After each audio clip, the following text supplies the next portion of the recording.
hampir semua ilmu dalam Islam ada perbedaan pendapat. Harus siap menerima itu. Jangan sedikit-sedikit paksa orang kepada satu pendapat. Itulah yang buat berkelahi itu dalam beragama ini. Biasa itu beda-beda. Biasa. Yang masalah itu kalau perbedaan itu buat berantem, itu baru masalah. Selama perbedaan itu tidak menyentuh pokok-pokok ajaran agama, namanya usuluddin. Bismillahirrahmanirrahim. Assalamualaikum warahmatullahi wabarakatuh. Innal hamdalillah nahmaduhu wa nasta'inuhu wa nastaghfiruh wa na'udzu billahi min shururi anfusina wa min sayyiati a'malina. Man yahdihillahu fala mudilla lahu wa man yudlilhu fala hadiya lahu.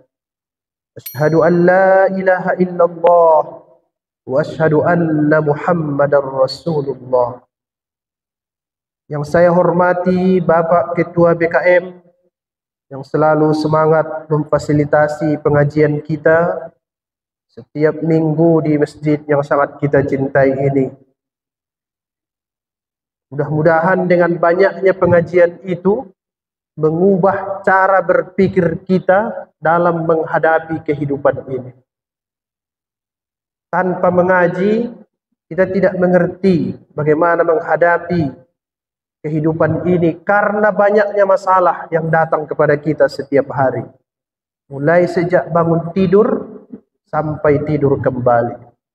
Tidak ada solusi kecuali kembali kepada agama. Dan itu dibuat dengan pengajian. Alhamdulillah di masjid ini berjalan terus menerus. Biarpun sebentar tapi rutin. Itu yang paling penting. Jangan sekali-sekali lama, membosankan. Sering-sering, sebentar-sebentar rutin. Itu lebih bagus. Mudah-mudahan tetap istiqomah untuk mengaji. Juga Pak Bapak Ibu-Ibu yang saya hormati. Sudah capek-capek bekerja satu harian, malam datang pula mengaji. Mudah-mudahan semuanya menjadi pemberat amal ibadah ketika nanti kembali kepada Allah Subhanahu wa taala. Amin ya rabbal alamin. Bapak Ibu-Ibu yang saya muliakan, ini pengajian kita yang ke-8 kali dan masih sambungan dari tafsir Al-Quran. Malam ini kita akan belajar surah yang baru. Karena surah Al-Fatihah sudah selesai kita pelajari sebanyak 7 pertemuan. Ini yang ke-8 ini. Kita akan mempelajari surah Al-Baqarah ayat yang pertama. Bunyinya Alif Lam Mim. Itu saja pelajarannya malam ini. Alif Lam Mim. Sebelum itu Bapak Ibu-Ibu, saya akan jelaskan sedikit memperkenalkan surah Al-Baqarah. Karena belajar tafsir itu begitu, harus ada pengantar dulu sebelum masuk ke sebuah surah. Surah Al-Baqarah, surah yang kedua menurut urutan mushaf. Bukan menurut urutan turunnya Al-Quran. Beda. Urutan mushaf, surah yang kedua. Jumlah ayatnya 286 ayat. Pertengahannya ayat 143 bunyinya wa kadzalika ja'alnakum ummatan wasata. Kami jadikan kamu umat yang pertengahan.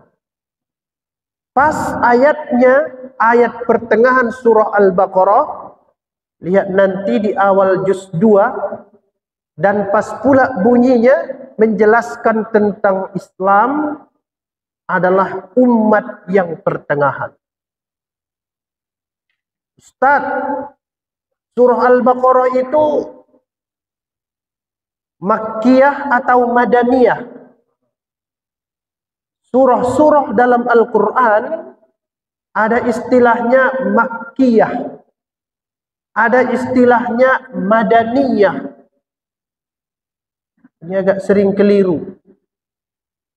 Kalau disebut Madaniyah, bukan surah yang turun di Madinah, bukan itu maksudnya.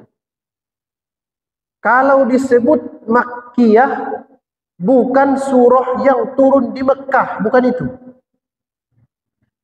Kalau disebut Madaniyah, artinya surah yang turun setelah Nabi hijrah, itu maksudnya.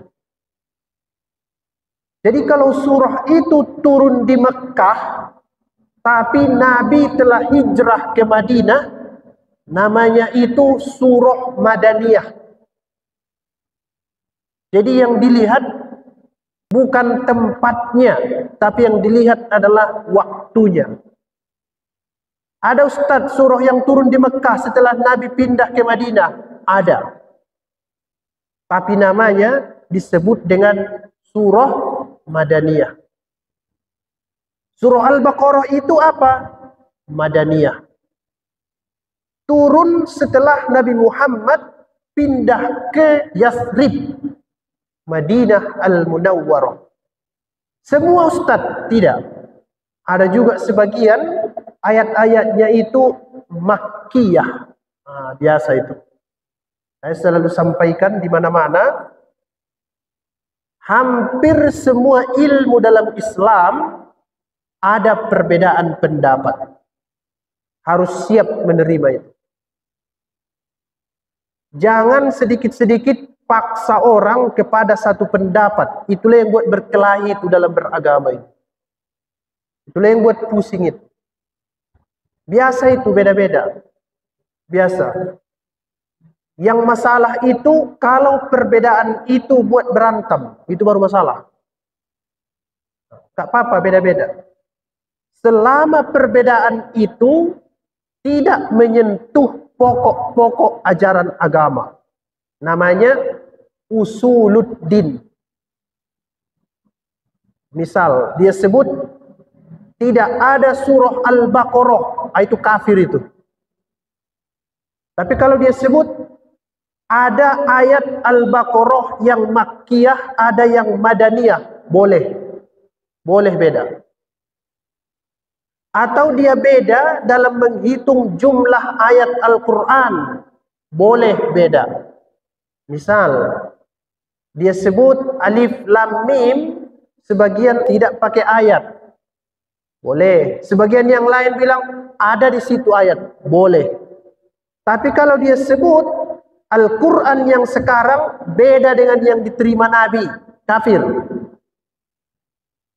Tapi kalau posisinya ukira bismillah itu bukan ayat 1, boleh beda pendapat.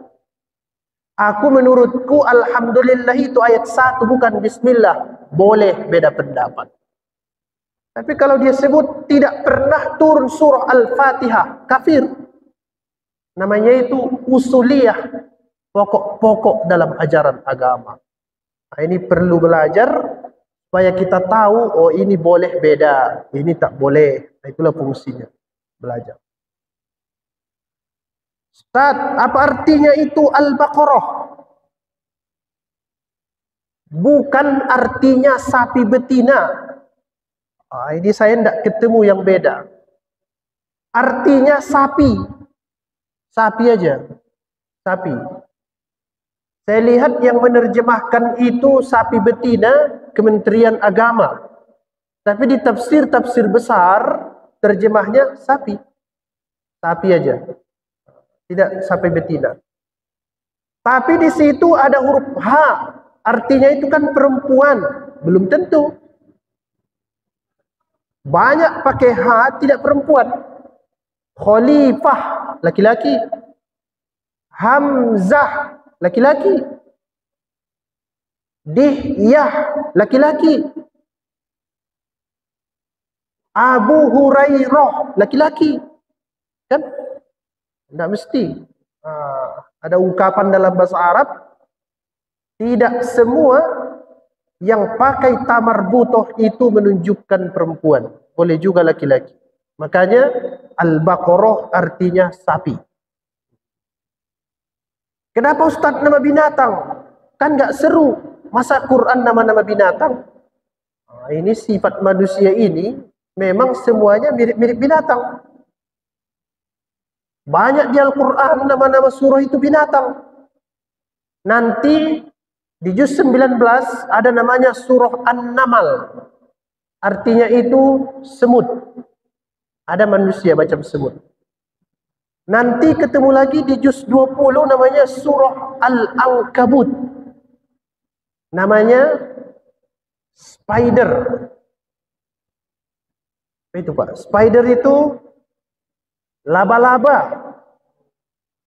Ada nanti di juz 30 namanya surah Al-Fil. Artinya itu gajah. Banyak nama-nama hewan. Bagaimana itu sifat lembu? Kata sebagian pakar, hewan yang paling bodoh. Besar dia, tapi bisa ditarik anak kecil. Padahal kalau dilawannya, bisa kalah itu anak kecil.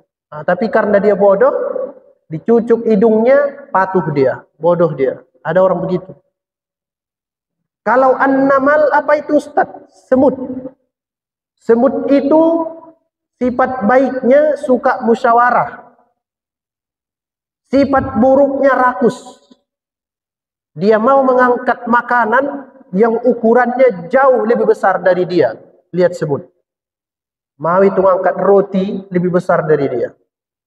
Sifat positifnya yang lain, suka bersatu. Kalau menggigit satu, datang yang lain. Nah itu.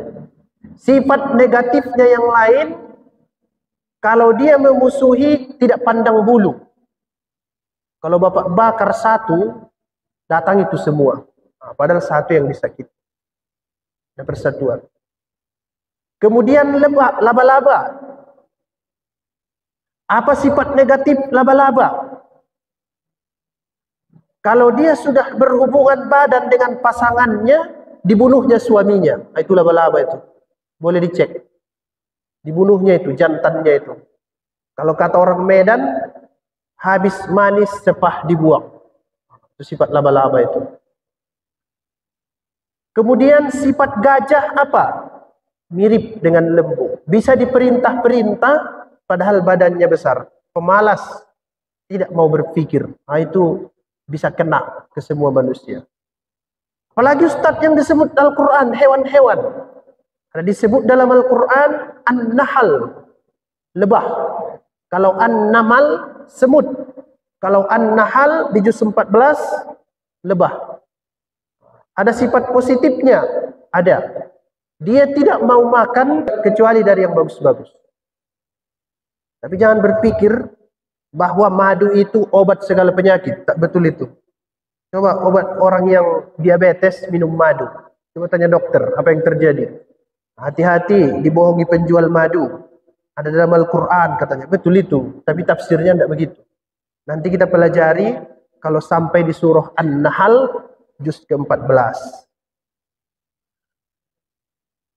Kenapa disebut Al-Baqarah Ustaz? Karena di situ ada kisah lembu, sapi yang mati. Ada orang mati di zaman dulu, di zaman Bani Israel, tidak ketahuan siapa yang membunuh. Ada riwayat begini, ada sebuah kampung, kampung A, ada sebuah kampung, kampung B.